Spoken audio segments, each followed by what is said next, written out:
Do you know many people are having trouble with opening the cartridge door on their HP Envy printer? Don't worry. In this video, we'll show you how you do this. Let's start. Step 1. Power on printer. Ensure your HP Envy printer is powered on and ready for access. Step 2. Find access door. Locate the cartridge access door at the front of your printer. Step 3.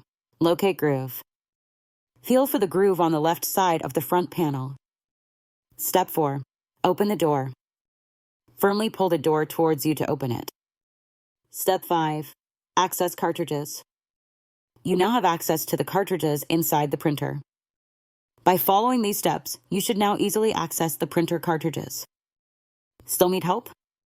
Visit our website for the complete manual. There you will also find questions and answers from other HP users. Did you find this video helpful?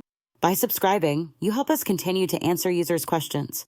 So, subscribe to our channel. Thanks for watching and see you in the next video.